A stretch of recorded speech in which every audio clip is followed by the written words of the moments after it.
The year was 2473, a time humans later called the late stellar expansion century.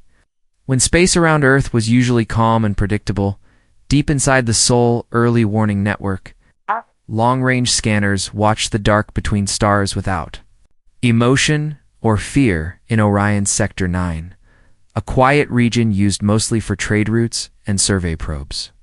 Something unusual appeared on the screens. At first it looked like background noise, a ripple in space where nothing important should exist. Then the ripple grew, multiplied, and turned into thousands of clear signals moving together. The automated system flagged the event as a priority threat and sent alerts across Earth within seconds. Astronomers, analysts, and military officers rushed to their stations as the data became clearer. Nearly 10,000 ships were moving in perfect formation, all coming from the same direction. Their origin point was identified as Zarkon Prime, the capital planet of the Kraith Dominion. This was not a mistake or a lost fleet. This was an invasion force. The ships moved with discipline and confidence, maintaining exact distances and speed. Their energy signatures showed weapons fully charged and shields already active. No scouting vessels moved ahead, and no defensive formations lagged behind. This told human analysts one clear thing: the enemy did not expect resistance within minutes. Earth's Global Defense Council was assembled in emergency session. Screens showed the fleet growing larger as it crossed sector boundaries without slowing. The estimated arrival time to the Sol system was calculated and recalculated again and again. Each update shortened the time humans had left. Protocol demanded an attempt at communication, even in the face of clear danger. A universal greeting signal was sent toward the approaching armada. It included peaceful intent codes, trade language markers, and diplomatic identifiers. The signal vanished into the void and received no reply. Instead of answering, the alien fleet increased speed. That single action confirmed what words never could. This was not a warning or a show of force. This was an execution schedule. The Kraith Dominion had a long history of conquest across alien space. Their fleets were known for wiping out weaker civilizations without negotiation. To them, Earth was just another young world with useful resources. Humanity was classified as a minor species, loud, divided, and untested. At the center of the armada traveled the command carrier known as KRX Thronefang. Aboard it stood supreme Commander Varkal Threx, the highest war authority of the Kraith. He watched the data streams with calm certainty. To him, this was a routine operation, not a challenge. Varkal Threx believed humans would surrender after the first strike. If they resisted, they would be erased and forgotten, like many before them. He ordered the fleet to maintain silence and prepare for planetary assault. The invasion had already begun in his mind. Back on Earth, fear spread fast, but panic did not. Human history had taught painful lessons about surprise and survival. Cities activated underground shelters, orbital stations locked into battle readiness. Factories shifted to wartime production within hours. Military commanders studied the incoming fleet and saw something else. They saw arrogance. The aliens had brought overwhelming numbers, but no caution. They did not scan deeply. They did not probe human defenses. They believed numbers alone would decide the battle. Older officers remembered records from Earth's past wars. They knew humans were most dangerous when cornered. This was not the first time Earth had faced extinction. It was simply the first time the threat came from the stars. As the fleet crossed the final boundary of Orion's Sector 9, the alert level changed from threat to certainty. Every defense platform, every shipyard, every hidden system received the same message. This is not a drill. Prepare for total war. While alien ships advanced with confidence, humanity prepared in silence. No speeches were broadcast. No threats were sent. Earth did not beg, and it did not boast. It waited. The warning from Orion's Sector 9 was complete. The galaxy's greatest mistake was already in motion, and neither side yet understood how much would be lost before it ended. The Kraith invasion force moved as one massive body through space, carrying the name Worldbreaker Armada among the Kraith people. That name was spoken with pride and fear. It's because every world it had faced before no longer existed. the Armada, was not built for warning or control. It was built only for destruction. Nearly 10,000 ships filled the dark, stretching so far that even alien sensors struggled to track them all. At the front were the Devourer-class battleships, huge and brutal machines designed to crack planets and fleets alike. Ships like KRX Obliterator and KRX Night Maul led the charge, their hulls scarred with symbols of conquered systems. Each Devourer-class ship carried enough firepower to erase a human city in minutes. Behind them followed carrier swarms, missile barges, and siege cruisers. Smaller ships moved in perfect lines, protecting the larger vessels like a living shield. Every ship had a clear role. Every captain knew their position. The Kraith did not believe in flexibility. They believed in overwhelming force. The destination was clear and unchanged. Sol system, third planet, Earth. The Kraith intelligence reports described Earth as divided and politically noisy. They saw humans as emotional creatures who fought among themselves more than they fought. Others, to the Kraith, that meant weakness. Supreme Commander Varkal Threx stood aboard the command carrier KRX Thronefang. From its command deck, he watched the fleet advance with quiet satisfaction. He had led many invasions before, and this one felt easy, even before the first shot. Human space had no great defensive reputation in alien records. Varkal Threx believed fear would break humanity faster than weapons. He ordered the fleet to stay silent and cold. No communication, no warnings. No declarations of war. Silence to him was more terrifying than any threat. The Armada entered the outer edges of the Sol system without slowing. Asteroids and distant probes were destroyed.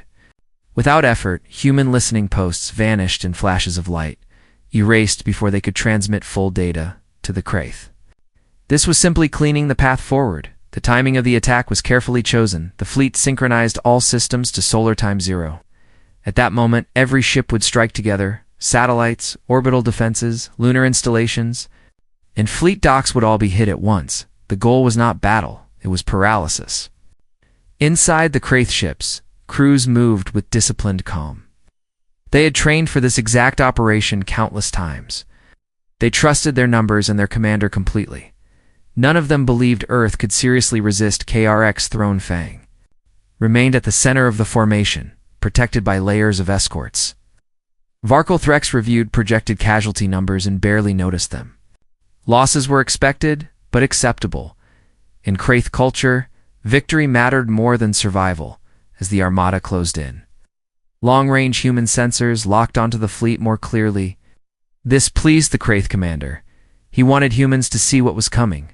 Fear would weaken them before the fighting even began. The Devourer-class ships began charging their primary weapons. Massive energy cores glowed within their hulls. Building power meant for planetary bombardment. Once fired, those weapons would tear through shields, oceans, and crust alike. Earth was not meant to survive first contact. Varkal Threx allowed himself a moment of reflection. Another world added to the long list of conquered systems. Another species removed from the future of the galaxy. To him this was order, not cruelty. He gave the final preparation order across the fleet. Weapons ready, shields at maximum, jump routes locked. The Worldbreaker Armada was complete and unstoppable. What the Kraith commander did not understand was simple. Humans had never been judged correctly by outsiders. Every report underestimated how dangerous desperation could make them. As the Armada moved towards solar time 0, confidence filled alien ranks. They did not know they were flying into a battlefield designed long before their species ever learned. About Earth, they did not know humans had already accepted the cost of survival. And they did not know that Worldbreaker was about to face a species that refused to break. Human ships did not rush into space with noise or panic. They rose quietly from hidden docks, orbital rings, and deep space hangars. To the aliens watching from afar, it looked slow and unorganized. To human commanders, it was controlled and deliberate. At the center of the Terran defense fleet was the flagship HNS Resolve. A long steel vessel built more for endurance than beauty. Its hull carried scars from past conflicts and repairs layered over decades, commanded by Captain Elias. Monroe, a calm man known for never raising his voice. Captain Monroe stood on the bridge watching the enemy fleet grow larger on the main display. He did not speak of fear or victory. He spoke only of timing, distance, and formation. His crew trusted him because he had brought ships home before. When the odds were worse, flanking the Resolve was HMS Iron Will. This ship was faster and heavier armed, designed to punch holes in enemy lines. It was commanded by Captain Sarah Cade, veteran of frontier wars. She believed survival came from moving forward, not pulling back. On the far left formation flew HMS Dawnfire, a newer ship with experimental weapons and lighter armor. Captain Rohan Vale commanded it with quiet intensity. He knew his ship was not built to last long in a direct fight. He also knew it could strike harder than anyone expected. These ships were not alone. Dozens of cruisers, frigates, and defense platforms moved into position. Some were old, some newly built. All were crewed by humans who understood what losing Earth would mean. The Terran Defense Fleet belonged to what humans called the Unity Era, a time when Earth's nations had finally agreed on one thing: if the planet fell, no borders would matter anymore. Every ship carried crews from many cultures, speaking different languages. But on this day, orders were clear and shared. Human commanders knew the numbers were against them. They did not try to match the alien fleet ship for ship. Instead, they focused on protecting key zones, orbital lanes, lunar approaches, and hidden defense grids as the alien armada moved closer. There you are! Human ships adjusted their formation again, and again, to the enemy it looked like hesitation. In truth, it was calculation. Every movement was measured to pull the enemy where humans wanted them. Captain Monroe ordered the fleet to hold just outside effective weapon range. This was not retreat. It was restraint. He wanted the aliens to believe humans were unsure. On the bridges of human ships, crews worked without shouting. Hands moved quickly over controls. Weapons officers tracked targets but did not fire. Engineers pushed reactors to safe limits and waited. Some crew members thought of their families. On Earth, others thought of cities, oceans, and skies they had grown up under. No one said these things out loud. Everyone understood what was at stake. The alien fleet finally began limited probing fire. Long-range energy bursts crossed the void. Testing human shields, the Terran ships absorbed the hits and held position. No return fire was ordered. This silence confused the alien commanders. They expected panic or desperate attacks. Instead, humans waited and watched. Letting the enemy reveal weapon ranges and firing patterns, Captain Sarah Cade aboard Iron Will requested permission to advance.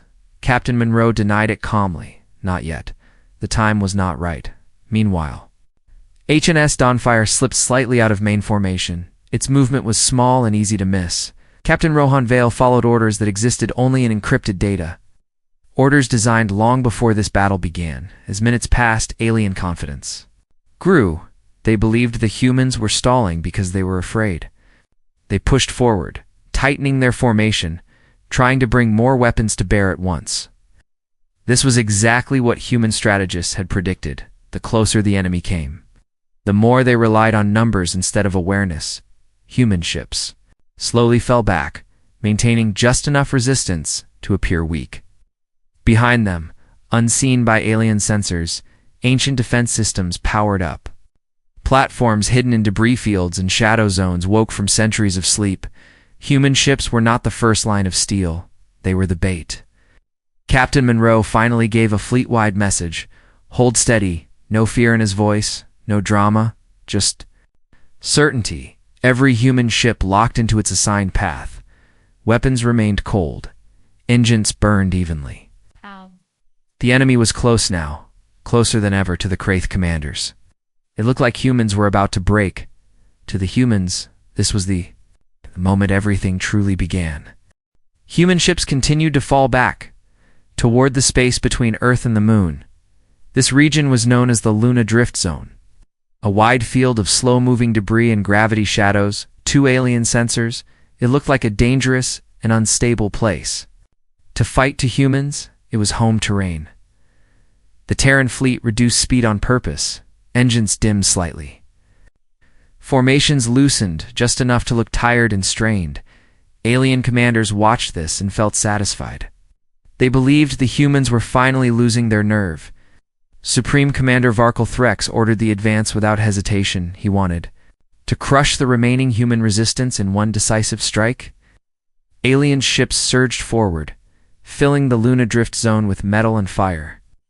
Their tight formations grew even tighter as they pushed to bring maximum weapons to bear. The first shots of the real battle erupted there. Alien energy beams tore through space, lighting up drifting rocks and abandoned satellites. Human shields flared under the pressure. Several smaller human ships were hit and disabled, floating silently away to the Kraith fleet. This looked like victory finally arriving. They pressed harder. More ships entered the zone, ignoring warnings from navigation systems, struggling with gravity distortions. Numbers had always worked before, and they trusted them again. Then space itself seemed to change, deep beneath the drifting debris. Ancient machines awakened. Power systems that had slept for centuries came online in perfect silence. The Sentinel rings were active. Massive structures unfolded from shadowed positions around the moon. They were not ships, and they were not stations. They were weapons. Built into the battlefield itself, alien sensors screamed warnings too late to matter. The first gravity cannon fired without sound.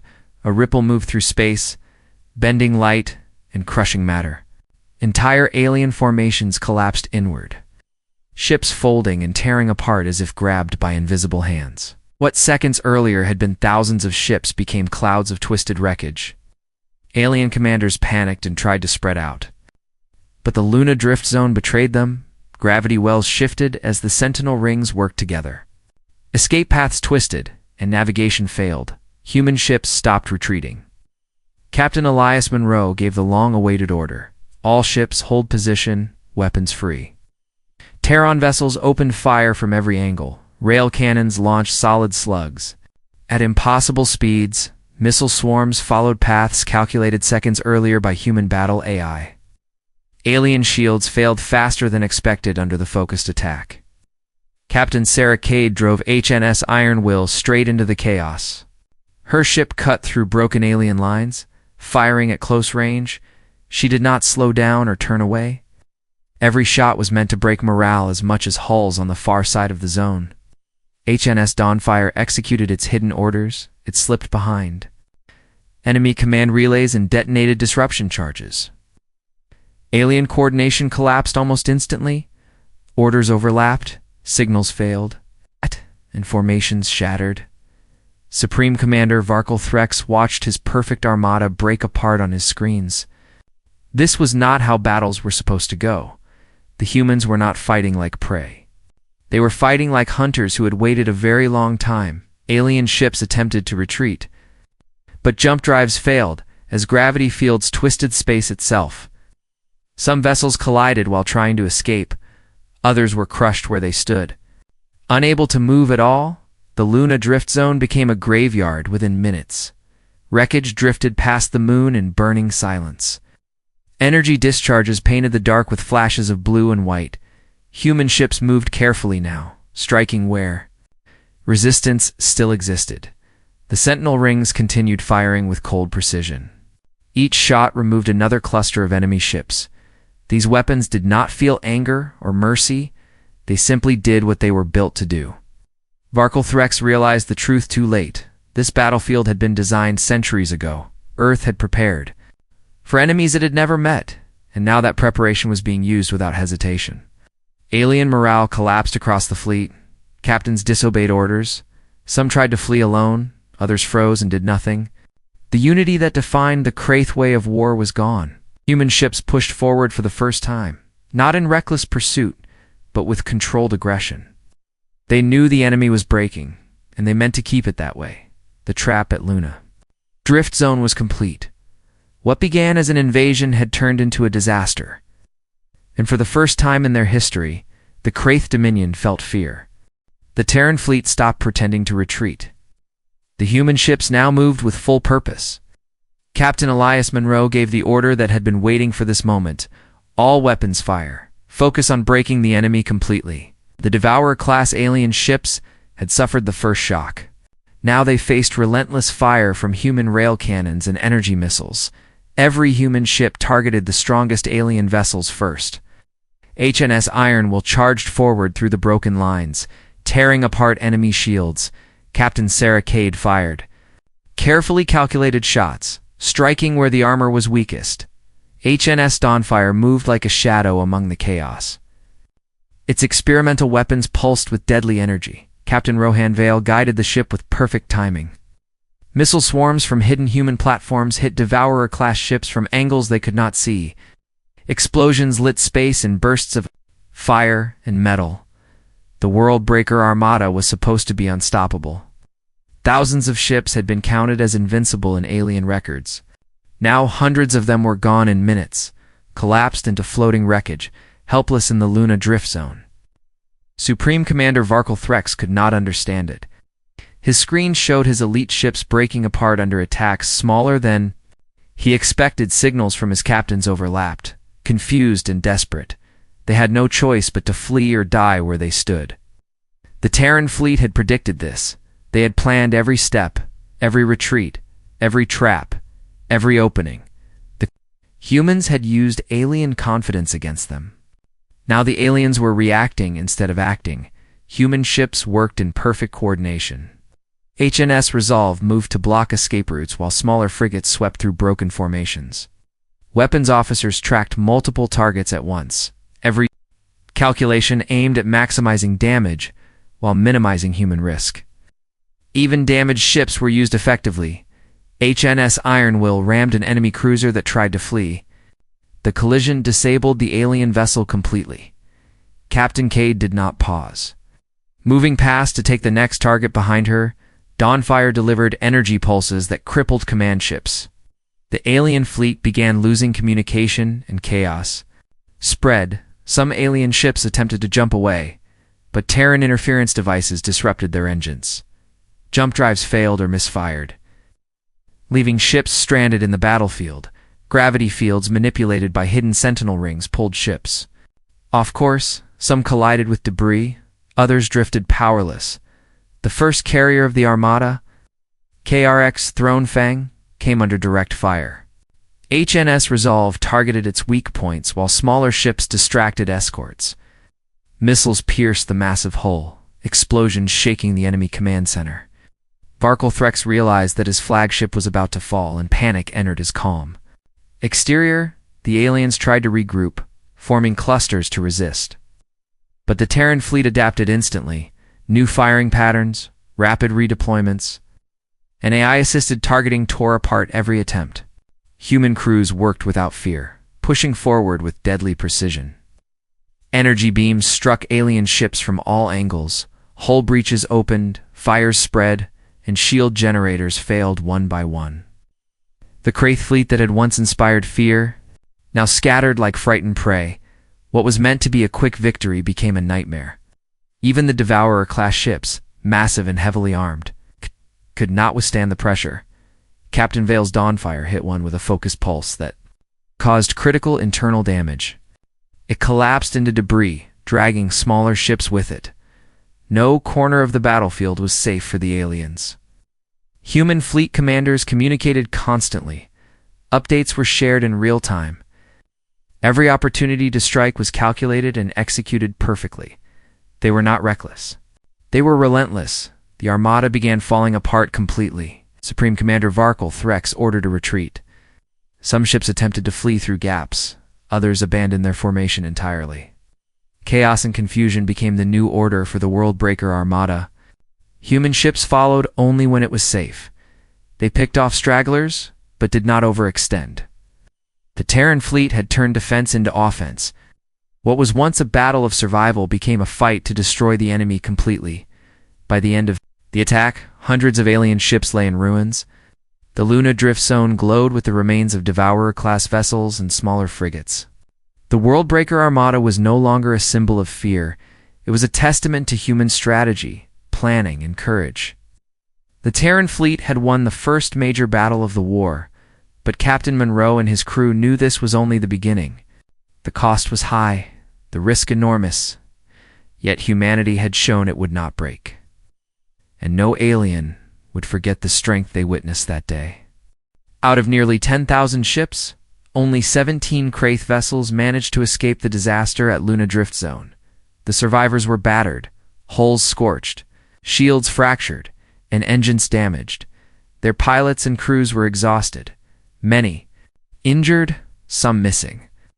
These ships had been among the fastest and most skilled in the Worldbreaker Armada. Even so, the Terran fleet's tactics had forced them into desperate flight. Fleet Master Krall Ven, one of the surviving captains, struggled. To maintain control, his ship, KRX Shadowfang, limped through broken space corridors. He tried to contact the other escaping ships. Many signals were lost, scrambled, or delayed. Each captain fought not only to survive, but to ensure their stories could be told. The 17 ships left the way, battlefield in small clusters. They avoided known human patrol zones and moved along hidden drift paths. Some slipped through debris fields that had once been battle traps. Others used damaged jump drives to leap short distances, barely avoiding gravity wells. Every move was a risk. Every decision could mean destruction. Ven kept his crew focused. Issuing clear orders despite exhaustion, his communications were short, sharp, and calculated. Every decision balanced speed, safety, and the need to keep all ships together as long as possible. They could not afford further losses, not if they wanted to tell the tale of the invasion across the fleet. Human ships monitored the retreat without fully pursuing. Captain Elias Monroe had given orders to let some escape. He understood the importance of letting survivors live to carry the warning to their civilizations. It was a strategic choice, and one that would echo across the galaxy. The surviving alien captains transmitted fragmented reports back to their High Dominion Council. Messages were distorted by battle damage, gravity distortions, and long-distance interference. But the core content was clear. The humans had fought differently than any species before. Their tactics, patience, and use of hidden weapons had shattered. A fleet 10,000 strong, the 17 ships carried what remained of the Armada's technology. Damaged engines, cracked shields, and destroyed weapon systems were common. Each ship also carried personal logs from their crews, detailing what they had seen. These accounts would later serve as proof of human ingenuity and deadly strategy. Even in retreat, the aliens knew they had encountered a species capable of extreme adaptation. They had underestimated humans at every stage. Now they were learning. The cost of arrogance? The survivors could only hope to warn the rest of their civilization in time. The journey through Void Passage Sector 14 was slow and dangerous. The ships avoided gravitational anomalies and residual battle debris. Krall Ven coordinated movement carefully, giving commands to avoid collisions. He monitored the health of engines and power systems constantly.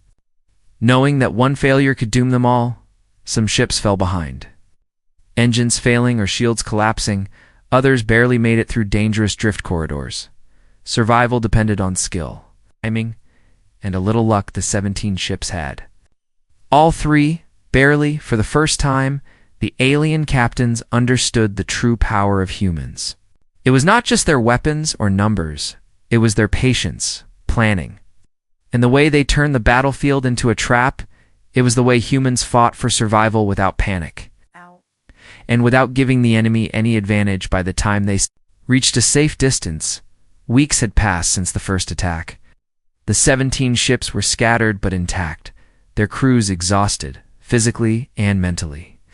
They had survived what no Kraith fleet had expected them to survive. The survivors carried warnings and reports of the human strategy. Every detail mattered, from the smallest missile hit to the larger Sentinel ring traps. These records would spread through the Kraith Dominion like wildfire. Humanity was no longer just another species to conquer. Fleet Master Krall Ven understood that he and the other 16 captains had become living witnesses. Not heroes, not victors, but witnesses to a force that the galaxy had ignored at its peril. The 17 ships would carry the story. Their civilization would never forget what happened at Earth. Even as the survivors limped towards Zarkon Prime, they knew they had failed. The Worldbreaker Armada was destroyed, and the humans remained. Undefeated, their escape was proof of human skill and the lethal cost of underestimating a determined species. The 17 ships were all that remained of 10,000. They would forever bear witness to humanity's strength and cunning. The 17 surviving Kraith ships finally reached Zarkon Prime, their homeworld.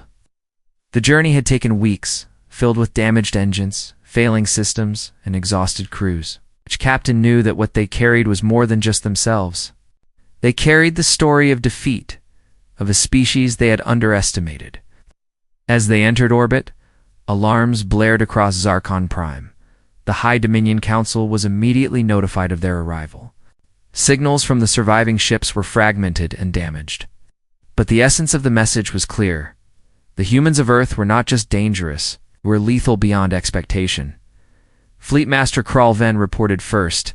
He described the battle at Luna Drift Zone in detail, how the humans had allowed the alien fleet to approach before striking with hidden weapons. How their ships had coordinated perfectly.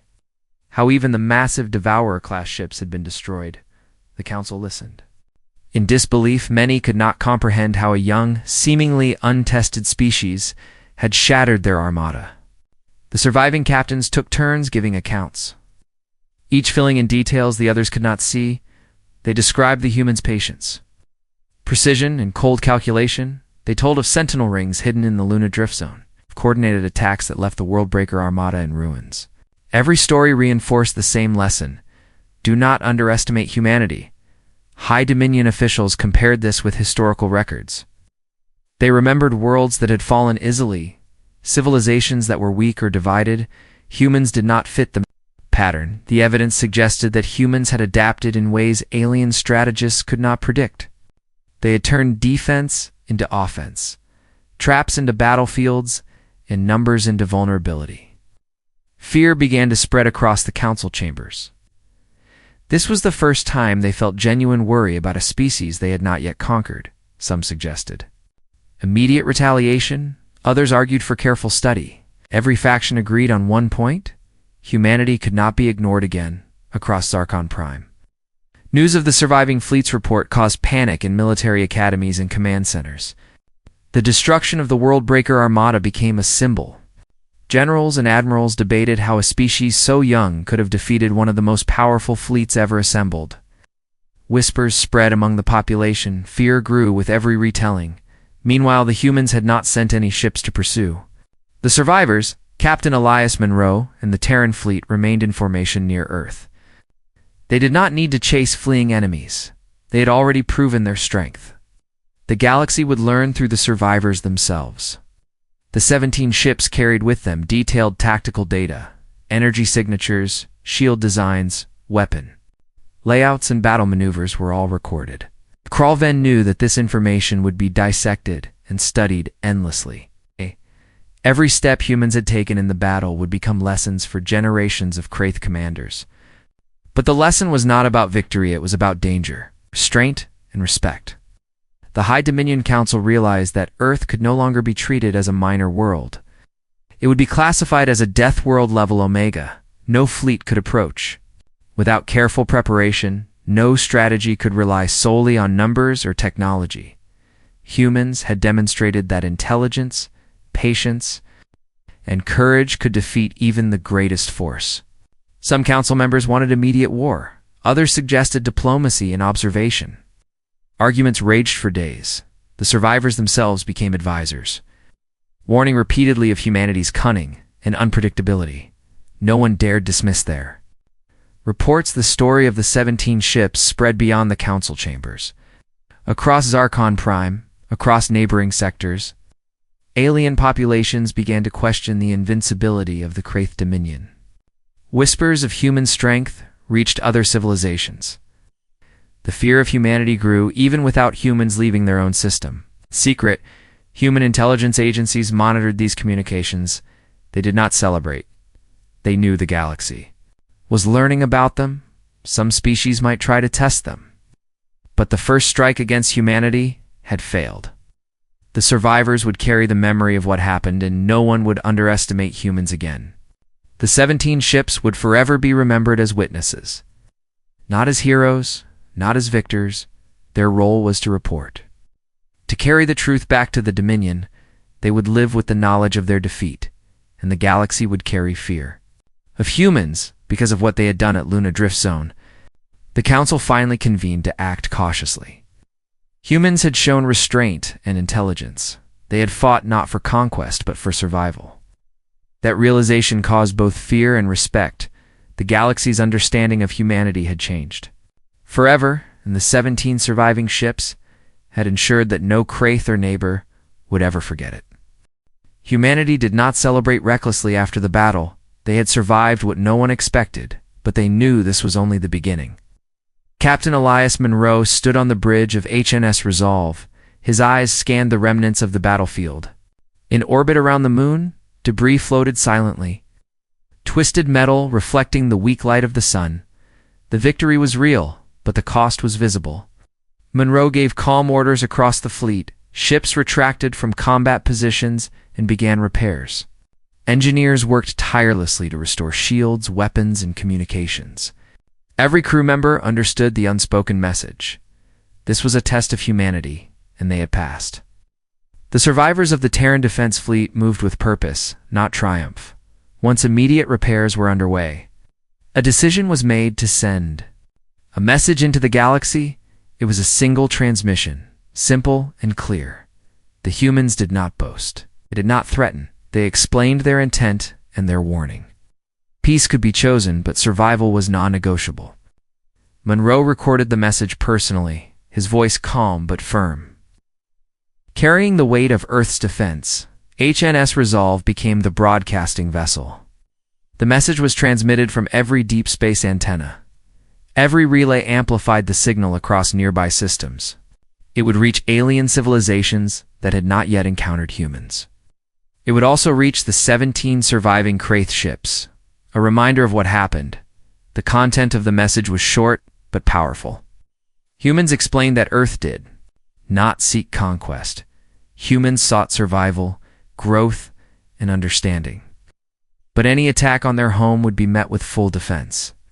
The message emphasized that humans would fight with every resource, every weapon, and every strategy at their disposal. The warning was not meant to scare, but to ensure that the lesson was learned. The 17 Kraith ships drifted silently through space, carrying records of the battle. They had witnessed human coordination, patience, and lethal precision. Every captain understood that their species had underestimated humanity. Now they carried the living proof of human strategy and strength back to Zarkon Prime. The memory of the battle would haunt the Kraith Dominion forever. Across the galaxy, rumors and transmissions began to spread. Civilizations that had dismissed humanity now paid attention. Scientists, strategists, and commanders studied the accounts of the Sentinel rings, rail cannon volleys, the collapse of the Worldbreaker Armada. They learned that intelligence, planning, and patience could defeat overwhelming numbers. Humans were no longer a minor species. They were a force the galaxy could not ignore. On Earth, life returned slowly to normal. Citizens were told little, but military records kept the details. The Terran Defense Fleet prepared for the future, repairing, upgrading, and training every captain and crew member carried the knowledge that humans had faced near extinction and survived. That experience became the foundation of a stronger, more united humanity. Captain Monroe and his senior officers reviewed the data collected from the battlefield. They studied enemy tactics, strengths, and weaknesses. This knowledge would guide future defense plans. It was not pride that drove them, but responsibility. Every decision they made from this point forward would honor the sacrifice and bravery of the fleet. The 17 Kraith ships became permanent witnesses. Their survival ensured that the story of the battle would travel faster than any message. They would be studied, feared, and respected across the galaxy. Every alien fleet that considered attacking Earth would now remember the price of misjudging humans. The galaxy began to change in subtle ways. Trade routes were altered, diplomatic channels opened cautiously. Civilizations sent envoys and signals to observe humanity rather than assume weakness. Humans had fought not for expansion or revenge. They had fought to defend their home, and in doing so, they had rewritten the rules of engagement for every species that watched. The Terran fleet repaired, rebuilt, and reorganized. Every captain, every crew member knew that peace was fragile. The galaxy had seen the cost of underestimating a species that refused to die. Humans understood this too. They did not seek war, but they were prepared. Prepared to defend Earth and the future of humanity. The message from HNS Resolve carried, by voice and data streams, became a symbol. It was not a threat, it was a lesson. The 17 Kraith ships lived as witnesses to that lesson, and humanity waited, patient and ready, knowing that the galaxy would never again forget the strength of Earth, and the story of survival, strategy, and courage would last for generations.